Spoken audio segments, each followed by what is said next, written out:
अफगानी सलवार बनाने के लिए कपड़े को हमें कैसे रखना है, हमेशा किनारे से रखना है, यानी ऑन ग्रेन में रखना है कपड़े को, ठीक है ना। और से फोल्ड में रखना है कपड़े को। हमको प्रिंट देखना है, अगर प्रिंट है तो प्रिंट के अकॉर्डिंग हम इसको घुमा भी सकते हैं।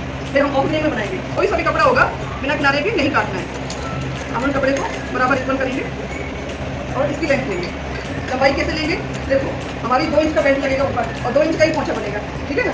अब 1 इंच तो हमारा सिलाई का मार्जिन चला गया, तो यानी 3 इंच हमको माइनस करना है। 3 इंच माइनस करते लंबाई लेंगे। लंबाई कितनी है, लंबाई 36 है और 36 में हमने क्या किया, 3 इंच माइनस कर दिया, तो हमारे कितना बचा, 33 बचा, ठीक है। तो हम लंबाई कितनी लेंगे, 33 लेंगे, 33 लेंथ और एक लाइन सीधा ड्रॉ करेंगे। लंबाई ले ली।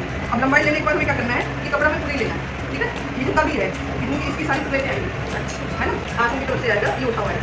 अब हमें क्या करना है, तो हमें आसन रखना है। तो आसन कैसे किसके अकॉर्डिंग रखेंगे, इसके अकॉर्डिंग रखेंगे, ठीक है ना। एक कितना सा है, 46 है इसका, ठीक है ना। तो हमारा आसन कितना आएगा, 46 में 12 के करीब आया ना, 12.5 के करीब आया, ठीक है ना। हमें बताएंगे 40 के ऊपर इसकी, ठीक है ना, उसमें हम क्या करते हैं, माइनस करते हैं।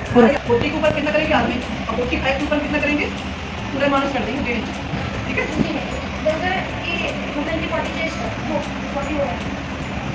जैसे इनकी जो हिप है, ठीक है ना, वो 46 है, ठीक है ना, 46 है। अगर 40 के ऊपर इसकी हिप है तो हम आधा इंच माइनस करेंगे, प्लस करते हैं ना, 1.5 इंच प्लस करते हैं ना, तो वो आधा इंच माइनस करेंगे, ठीक है। और अगर 46 के ऊपर अगर इसकी हिप है ना करके, तो फिर हम पूरा 1.5 इंच माइनस कर देते हैं। हाँ, क्योंकि हमारा व्यास बहुत बड़ा हो जाएगा, कुछ प्लस नहीं करेंगे, जितना है उतना ही करना है, बहुत बड़ा हो जाना है। ज़्यादा हेल्दी होना तो हम कम भी कर देते हैं, समझ रहे। आंटी क्रोच एरिया का दोबारा बताओ। क्रोच एरिया में ज़्यादा जरूरत नहीं पड़ती इसकी। हाँ, उसके पैंट के अकॉर्डिंग, क्योंकि लूज होता है ना हमारा। पैंट में क्या होता है, पैंट में जब हम क्रोच एरिया लेते हैं ना तो मेजरमेंट से लेते हैं पूरा। क्यों मेजरमेंट से इसलिए लेते हैं क्योंकि हमारा वो है ना कि फिटिंग का बनता है ना, तो उसमें क्या हो ना, खिंचाव ना हो, तो इस वजह से हम क्रोच एरिया को उसको लेते हैं करके। अब इसमें तो लूज हो रहा है और खिंचाव का मतलब ही नहीं बनता, क्योंकि हमने 3 इंच का उठाव भी दे दिया, ठीक है। हमने 2.5 इंच का दे दिया, अब हमने 2.5 इधर से किया और 2.5 हमें इधर से करना है, ठीक है। तो 2.5 इधर से करने के बाद क्या करें, नॉर्मल सिर्फ से हम इसको, ये आप कितना रखते हो, 2 इंच, 2.5 इंच का, थोड़ी हेल्दी है ना, मतलब क्या बोलूँ, 7 है ना। अगर देखा जाए मोहरी का जो आधा, जैसे हम आधा करेंगे तो 7 होगा, ठीक है ना। तो अगर 7 है ना तो इनका 14 करना है, मतलब डबल में रखेंगे।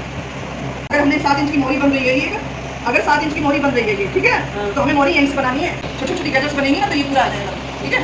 हाँ, से पर चीज करेंगे। अब हमने 3 इंच का भी उठाव दिया था ना, उठाव हमने किस लिए दिया था, क्योंकि वो यहाँ टंगे ना, 45 के ऊपर होती ना तो ये 5 इंच का जाता, और 50 के ऊपर है तो ये 7 इंच का चला जाएगा।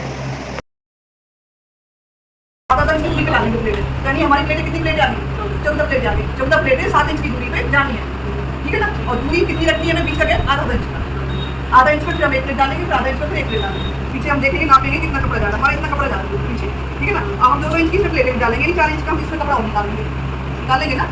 तो यहाँ से लेके वो आसन तक जितना कपड़ा बचा है डबल फोल्ड में, ठीक है ना। और जितनी हमारी प्लेटें यानी 14 प्लेटें हमारी, 14 से डिवाइड करते हैं, ठीक है ना। तो कपड़ा निकल के आ जाए कि एक प्लेट में कितना कपड़ा जाना है, जहाँ से जो पहन रहा है उसका आधा, और ये लंबाई हमने कितनी ले ली, 4 इंच, और चौड़ाई कितनी ली, कमर का आधा प्लस 4 इंच,